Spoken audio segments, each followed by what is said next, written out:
As we were doing Los Logos, we were working, so I was starting alone in Berlin, and one very important thing in Berlin, or one important thing in the story of Onlab is that it's not only my story, it's the story of a lot of studios also in Berlin, but one of the main important things is that in Berlin I had the opportunity to rent a space to work for really low money and make 1 or 2 commercial projects per month, and the rest of the time make my own project. Because the rent were very low, I had the opportunity to have a trainee working for me, have 2 tables in a nice space, which were absolutely impossible to do the same in Zurich, Amsterdam, London, Milan. It's really something which also was part of the development of our studio.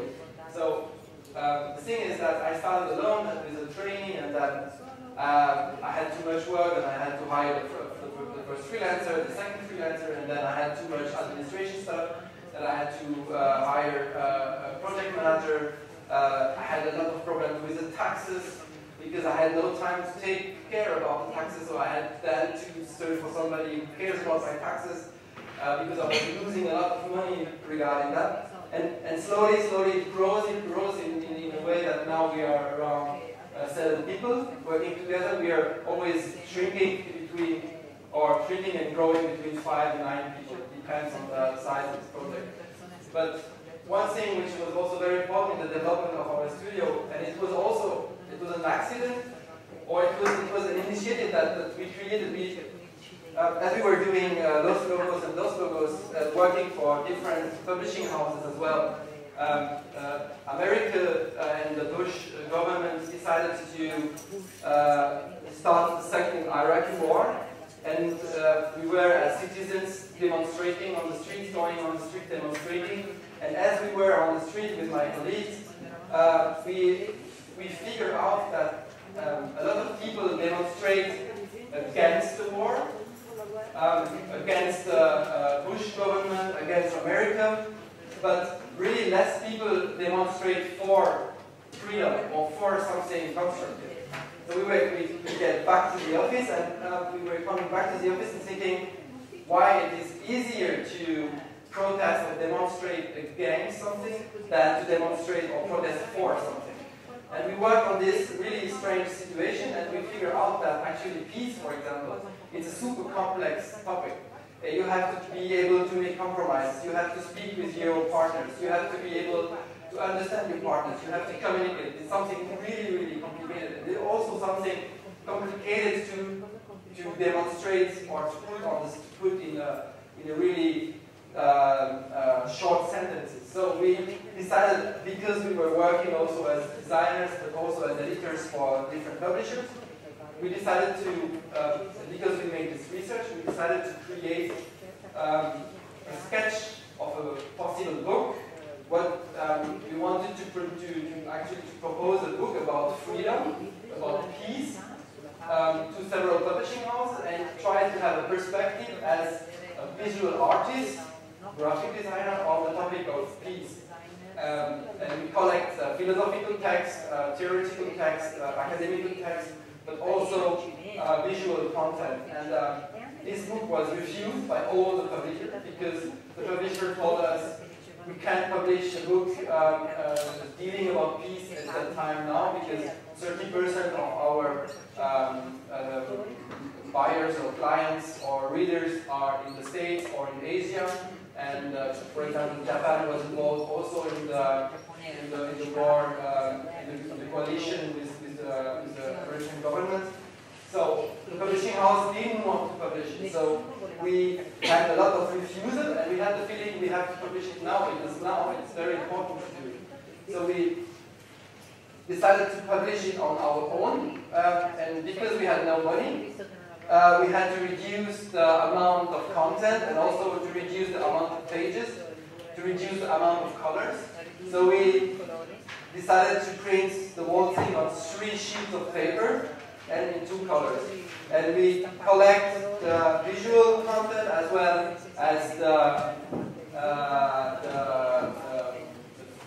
texts and essays from journalists and academic persons that we contact, and we decided to publish it as a newspaper. It was also the time where all the newspapers around Europe were reducing the size. Every newspaper wanted to try to become in tabloid format, also because of the free press distributing in the public transport. They wanted also to gain more lectureship, and we were also trying to make a statement and saying that with a big format you can also promote a really strong visual language. And we created this first issue, which was called Peace, etc. We had also, of course, a great opportunity, because in doing this kind of books, as a designer, as author, or as somebody which takes a position, it's good to make something, but it doesn't make any sense to make something and you can't sell it.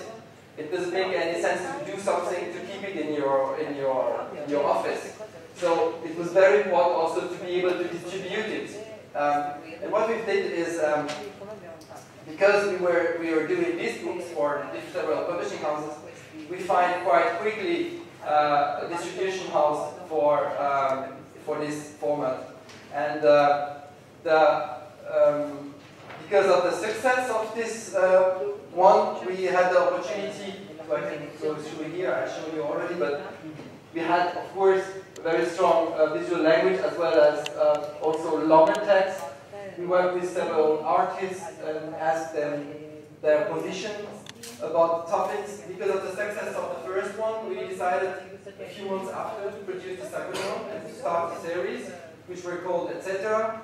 And it was because of it was at the time where Europe was expanding to the east countries, with also the new border, which were moving to the east. So we decided to make an issue about the new Europe, which will be created, and we called the newspaper Genoa, etc. Because Genoa, I don't know in Italian, Genoa was at this time a cultural capital of Europe. And we started this issue also because we wanted to make the parallel between the G8 story, what's happening in Genoa, and to the cultural capital of Europe, to the European concept. So we had here, this is a photo series from Armelinka, for example. We had, as you can see here, already data visualization in our issues. Because we sold this issue very well, we had the opportunity to make one sheet in color. So we decided also to, as you can see here, we decided to publish this amazing story about the new border in the east part of Europe, also in color. And because of this, one funny story also is the illustrator is, so the cover was made by ourselves here, and then we had less time to make a cover here because we were dealing with the content. So that I asked a friend of mine, Gregor from Zurich, to make the cover, and he made this really, really nice cover, amazing illustrations. But the problem is that he forgot that actually we had the concept that we had a front and a back. And I asked him that, like, hey, thank you, Gregory, but we need the back as well. So he had to design the back. It was very nice. The space on this too, that we get our first commission, and we were not expecting at all getting a commission, but we were commissioned to make a next issue, which was for an art exhibition in Dortmund about Swiss art. And they asked us, not because I'm Swiss, but because they saw the two first, this is Swiss, etc. They saw the two first issue, and they asked us to produce one issue, not as a catalog, but as a proper piece of exhibition. So it was great that we had the opportunity to get this issue paid from them. The nice thing also in doing that, because we made Swiss, etc., this magazine was distributed in Switzerland, and because of that, the director of the Swiss Photo Festival discovered that, and get in touch with us and commission us to make the magazine for the Swiss Photo Festival. And it was then, for us as a design studio, our first commission as a, through these initiatives, and we were actually figuring out that in doing our own initiative project, we were also creating not just expanding our portfolio, but also creating products that takes position and also tries to challenge also the readers.